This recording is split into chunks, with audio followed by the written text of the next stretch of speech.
Cláudia ajustou o uniforme pela 10ª vez naquela manhã de segunda-feira. Aos 47 anos, ela havia aprendido que o início da semana sempre trazia uma energia pesada ao restaurante. Os clientes chegavam irritados, carregando o peso do fim de semana que passou rápido demais e a perspectiva de mais 5 dias de trabalho pela frente. O Cantinho da Nona era um daqueles restaurantes que resistiam ao tempo no centro de São Paulo. Localizado numa esquina movimentada da Rua Augusta, o estabelecimento ocupava o térreo de um prédio dos anos 1940, com suas paredes decoradas com fotografias antigas da Itália que amarelavam lentamente. Mesas de mármore que contavam histórias em cada risquinho e um cardápio que preservava receitas tradicionais há 2 décadas. O lugar tinha um charme nostálgico que atraía tanto executivos do centro financeiro quanto famílias em busca de uma refeição caseira.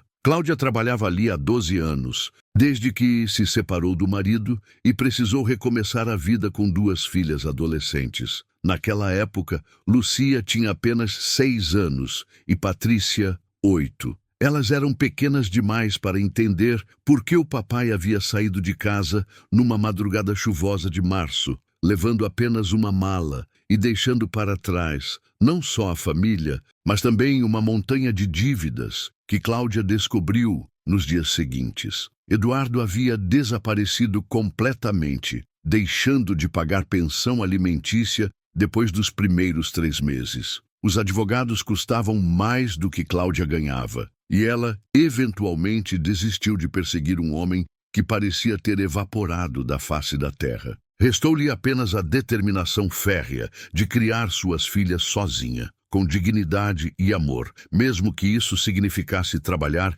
16 horas por dia. Nos primeiros anos, Cláudia acumulava 3 empregos: garçonete no Cantinho da Nona durante o dia, faxineira em escritórios durante a madrugada e vendedora de cosméticos nos fins de semana. Suas mãos, que um dia foram macias e cuidadas, tornaram-se ásperas pelo trabalho constante. Seus pés, inchados de tanto ficar em pé, conheciam cada tipo de sapato barato que durasse pelo menos 6 meses. Mas foi no restaurante de seu Mário que Cláudia encontrou não apenas uma fonte de renda estável, mas também uma segunda família. Dona Rosa, a cozinheira de 68 anos, tornou-se sua confidente e mãe postiça. Antônio, o garçom mais antigo, virou um irmão protetor que sempre a defendia quando clientes se tornavam inconvenientes. E seu Mário, o proprietário italiano de 3ª geração, era como um pai que nunca questionava quando ela precisava sair mais cedo para uma reunião escolar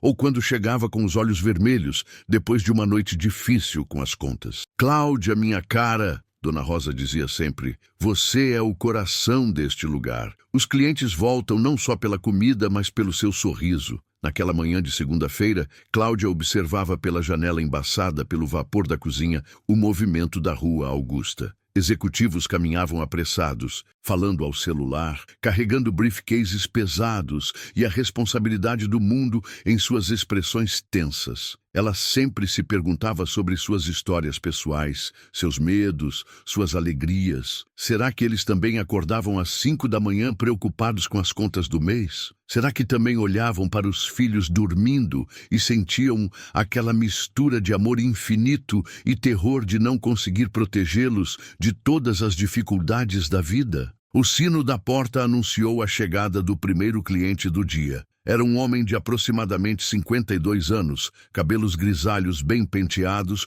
com algumas mechas rebeldes que sugeriam uma manhã apressada, terno azul marinho impecável, mas com uma gravata ligeiramente torta, e uma expressão que misturava cansaço profundo com uma irritação mal disfarçada. Ele carregava uma pasta de couro preto que parecia ter visto melhores dias e um celular que não parava de vibrar insistentemente. O homem olhou ao redor do restaurante com olhos analíticos, como se estivesse avaliando cada detalhe do ambiente. Cláudia notou que seus olhos percorreram as saídas. Verificaram a disposição das mesas, observaram o movimento da cozinha, um comportamento que ela reconhecia em pessoas que carregavam muita responsabilidade e estavam sempre alertas. Ele escolheu uma mesa no canto, longe das outras pessoas, de costas para a parede. Uma posição estratégica que lhe permitia observar todo o ambiente sem ser facilmente observado.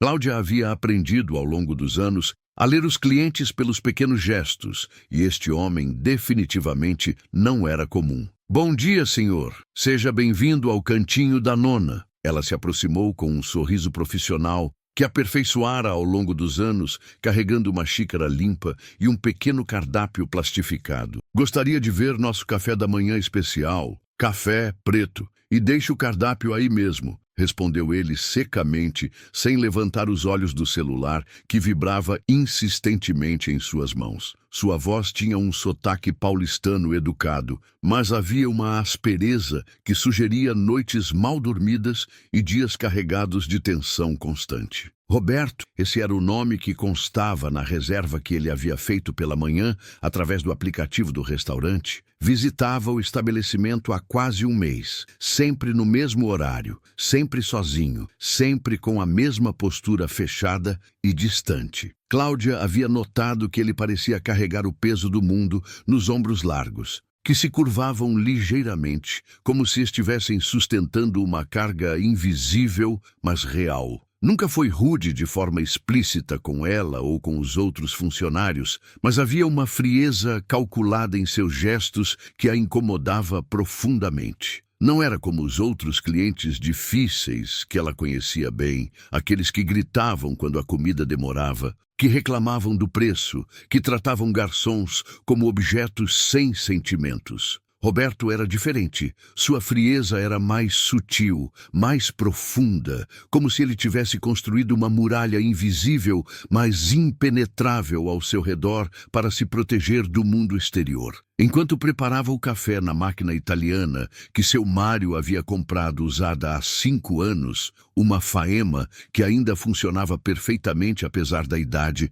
Cláudia observava Roberto discretamente através do espelho atrás do balcão. Ele falava ao telefone em voz baixa, mas havia uma urgência contida em seus gestos. Suas mãos se moviam enquanto falava, como se estivesse desenhando soluções complexas no ar, e periodicamente ele passava os dedos pelos cabelos, desalinhando ainda mais as mechas rebeldes que pareciam ter vida própria. Não, isso não pode acontecer dessa forma. Ela conseguiu ouvir fragmentos de sua conversa quando passou próxima à mesa para atender outro cliente. Os funcionários são nossa prioridade absoluta. Não me importa o que o conselho de administração está dizendo. Encontre uma solução que não prejudique ninguém, especialmente as famílias. Cláudia voltou com o café, servindo-o cuidadosamente ao lado de um pequeno pires de porcelana branca, contendo 2 cubos de açúcar cristal e um biscoito amarete da casa. Uma cortesia que ela oferecia a todos os clientes regulares. Roberto apenas acenou com a cabeça em agradecimento, ainda concentrado na conversa telefônica. Ela notou que suas mãos tremiam ligeiramente quando pegou a xícara. Stress, reconheceu ela imediatamente, que conhecia bem os sinais físicos da pressão excessiva. Durante aquele primeiro mês de observação, Cláudia havia notado que Roberto desenvolvia uma rotina quase militar em suas visitas. Chegava pontualmente às 8h30, atravessando a rua com passos largos e determinados. Pedia o mesmo café preto sem açúcar, ficava cerca de 1h30 trabalhando intensamente no laptop prateado que carregava, atendendo telefonemas que pareciam se tornar cada vez mais tensos e urgentes a cada dia, e ia embora, deixando exatamente 15% de gorjeta, mais generoso que a maioria dos clientes, ela havia notado, mas sempre calculado com precisão matemática. Cláudia havia desenvolvido ao longo dos anos a habilidade de observar as pessoas sem parecer invasiva. Era uma competência necessária para qualquer garçonete experiente. Saber quando um cliente precisava de atenção, quando preferia ser deixado em paz, quando estava satisfeito ou insatisfeito, quando estava passando por algum problema pessoal. E Roberto era, definitivamente, um estudo fascinante em linguagem corporal e comportamento humano. Ela começou a preparar o café dele automaticamente quando o via atravessando a rua, sempre no mesmo horário, sempre com a mesma expressão concentrada e ligeiramente preocupada. Observou que ele sempre verificava os e-mails durante os primeiros 15 minutos, respondendo mensagens de texto com uma velocidade impressionante que sugeria anos de prática, e depois abria planilhas complexas cheias de números que ela não conseguia decifrar de longe,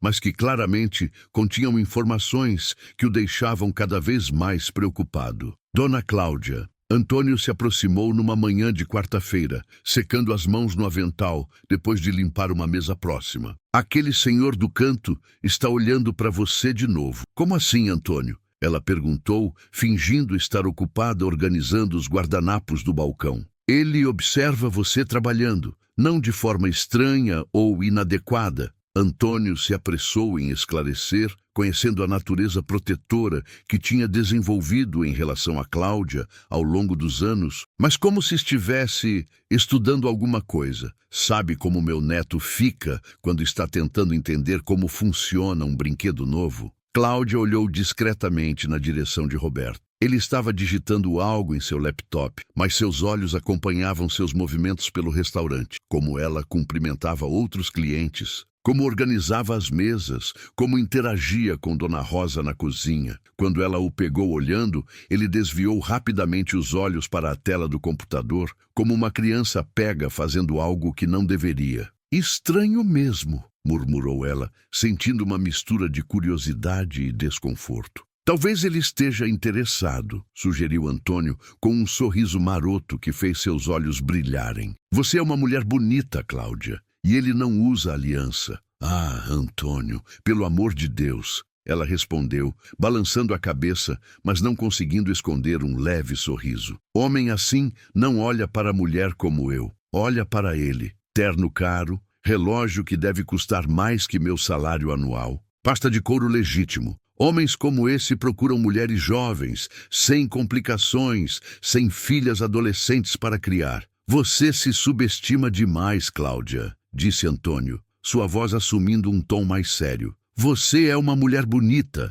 trabalhadora, íntegra, com um coração do tamanho do mundo. Qualquer homem seria sortudo em te ter por perto, mas a observação de Antônio havia plantado uma semente de curiosidade genuína na mente de Cláudia. Nos dias seguintes, ela prestou mais atenção em Roberto, não com interesse romântico, isso estava fora de questão, mas com uma curiosidade humana natural. Notou que ele sempre a cumprimentava com um aceno educado quando chegava, mesmo que não olhasse diretamente para ela. Observou que ele nunca reclamava quando o café demorava um pouco mais, porque ela estava ocupada com outros clientes mais exigentes. E percebeu que ele sempre arrumava a mesa antes de sair, empilhando os pratos usados e dobrando os guardanapos, facilitando o trabalho dela. Um gesto pequeno, mas que falava muito sobre seu caráter. Durante uma das conversas telefônicas, ela ouviu fragmentos que a fizeram questionar suas primeiras impressões sobre ele. Não podemos demitir ninguém antes do Natal.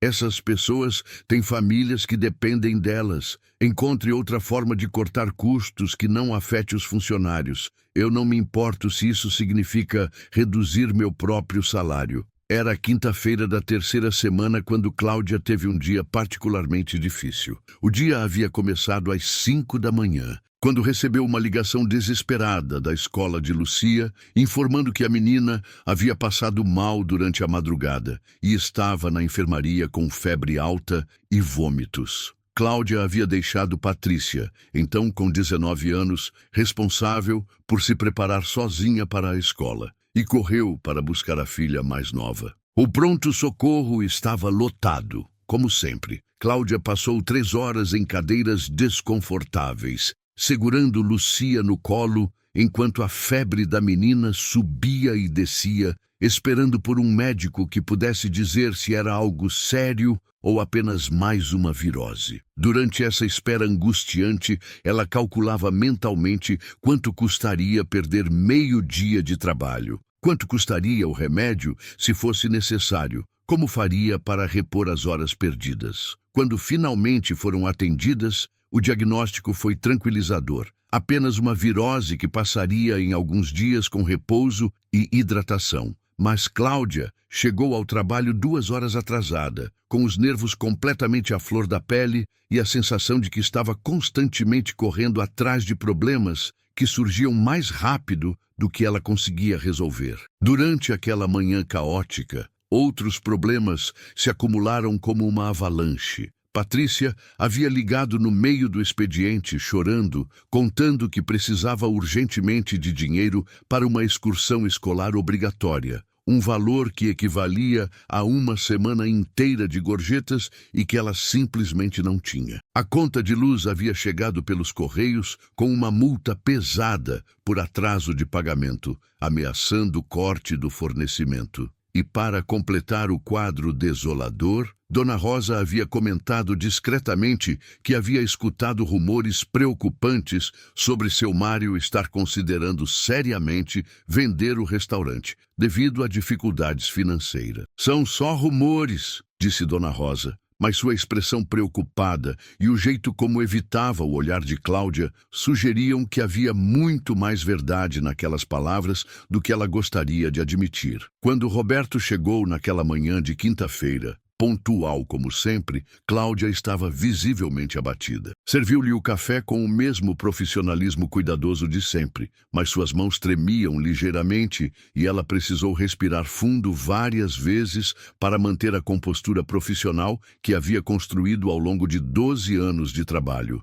"Tudo bem?" perguntou ele, surpreendendo-a completamente. Era absolutamente a primeira vez, em quase um mês, que Roberto dirigia uma pergunta pessoal diretamente a ela. Sua voz, normalmente seca e distante durante as poucas interações que tinham, havia assumido um tom de genuína preocupação humana que a pegou completamente desprevenida. "Sim, senhor. Obrigada por perguntar", respondeu ela rapidamente, tentando disfarçar o turbilhão de emoções que a consumia e que ameaçava transbordar a qualquer momento. "Tem certeza? Você parece..." Ele hesitou por um momento, como se não soubesse exatamente como expressar sua observação sem soar inadequado ou invasivo. "Estou bem, senhor Roberto. Apenas um daqueles dias mais difíceis, sabe como é." Roberto a observou por um momento mais longo do que o usual. E pela primeira vez em todas aquelas semanas,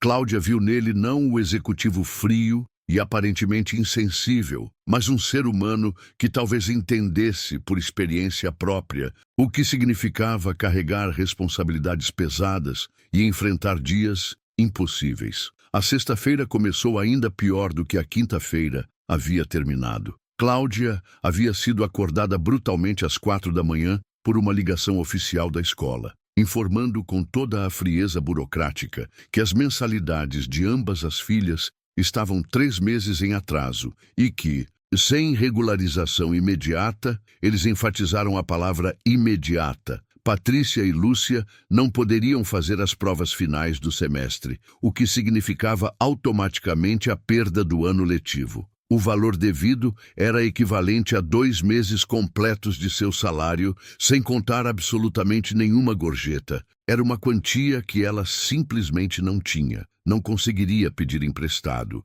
e não vislumbrava como conseguir em prazo tão curto. Durante a manhã, seu Mário a chamou para uma conversa particular em seu pequeno escritório atrás da cozinha. Um espaço apertado, cheio de papéis, contas e a atmosfera pesada de quem estava enfrentando dificuldades sérias. "Cláudia, você sabe que tenho muito carinho por você e que você é praticamente da família", ele começou, e ela conhecia bem demais esse tom de voz para não saber o que estava vindo. "Estou passando por dificuldades financeiras muito sérias. O movimento diminuiu drasticamente, os custos aumentaram absurdamente, os fornecedores estão cobrando à vista e..." Ele suspirou pesadamente, como quem carrega o peso de decisões impossíveis. "Vou precisar reduzir significativamente o quadro de funcionários." Quando Roberto chegou naquela manhã de sexta-feira, Cláudia serviu o café em silêncio absoluto. Suas mãos tremiam visivelmente agora. Não mais uma vibração sutil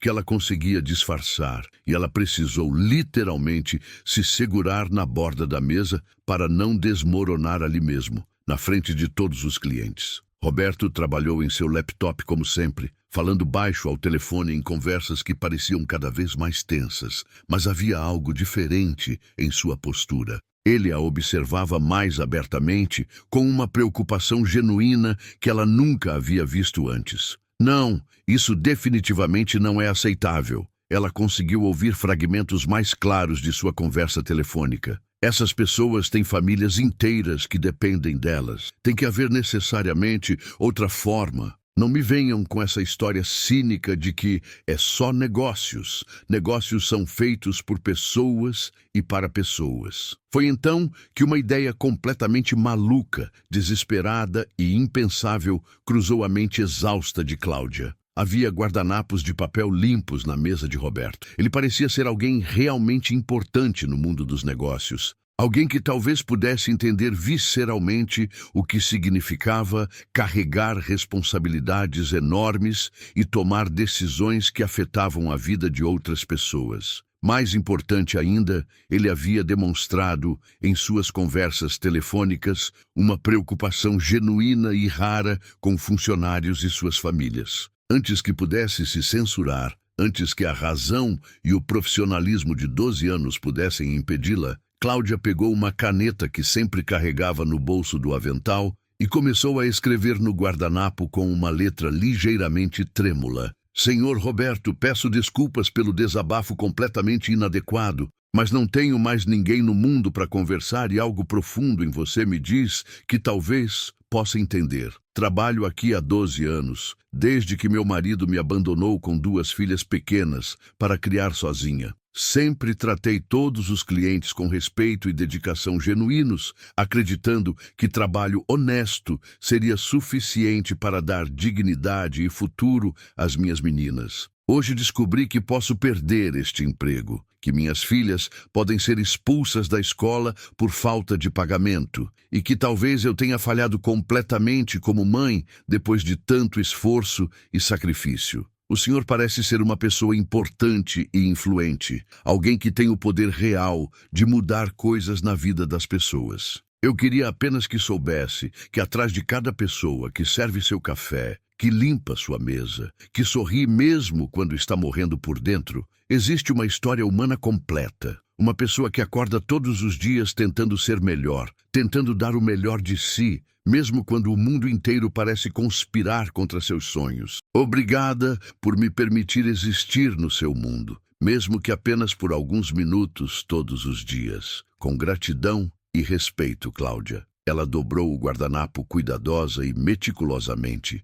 transformando-o num pequeno quadrado perfeito e num impulso que desafiava absolutamente todos os seus instintos profissionais, desenvolvidos ao longo de mais de uma década. Colocou-o discretamente ao lado da xícara de café, quando foi recolher os pratos sujos de outro cliente. Seu coração batia tão forte e acelerado que ela tinha absoluta certeza de que todo o restaurante podia ouvir cada batida. Roberto terminou seu café com a calma habitual. Respondeu mais alguns e-mails com a concentração de sempre. Fechou o laptop com gestos precisos e se levantou para ir embora, seguindo exatamente a mesma rotina de todas as manhãs anteriores. Cláudia observou de longe, com uma mistura turbulenta de terror absoluto e alívio estranho, enquanto ele pegava o guardanapo junto com o lenço de tecido que sempre carregava no bolso do paletó. Ele olhou brevemente, quase imperceptivelmente, em sua direção antes de sair pela porta, mas sua expressão permanecia completamente indecifrada. Uma máscara profissional que não revelava absolutamente nada sobre seus pensamentos ou reações. Durante todo o fim de semana, Cláudia mal conseguiu pregar o olho. Passava horas repassando mentalmente cada palavra que havia escrito, cada frase do bilhete, se arrependendo profundamente de ter quebrado todas as regras não escritas do relacionamento profissional entre garçonete e cliente, e ao mesmo tempo sentindo um alívio estranho e libertador por ter finalmente se expressado de forma completamente honesta e vulnerável pela primeira vez em anos. Na segunda-feira seguinte, ela chegou ao trabalho mentalmente preparada para absolutamente qualquer coisa para a possibilidade muito real de que Roberto simplesmente não aparecesse mais, desconfortável com a situação, para a possibilidade de que ele reclamasse formalmente de sua atitude inadequada com seu Mário, resultando em sua demissão imediata, ou para a possibilidade de que ele simplesmente fingisse que nada havia acontecido e voltasse à rotina fria de sempre. Mas Roberto chegou exatamente no horário habitual, cumprimentou-a com o mesmo aceno educado e sentou-se em sua mesa de sempre. Cláudia aproximou-se com o café, concentrando toda a sua energia em manter as mãos firmes e a voz profissional. "Bom dia, senhor Roberto. O de sempre?" Ele a olhou diretamente nos olhos pela primeira vez desde que havia começado a frequentar o restaurante. Seus olhos, que ela sempre havia considerado frios e distantes, tinham uma profundidade humana e uma intensidade que a surpreenderam completamente. "Na verdade, Cláudia, é Cláudia, não é? Gostaria muito de conversar com você, quando tiver um momento disponível." O coração dela disparou violentamente. Ele sabia seu nome. Ele havia lido o bilhete, sabia seu nome e queria conversar. O momento da verdade havia chegado e ela não fazia a menor ideia se seria o início de algo extraordinário ou o fim de tudo que havia construído.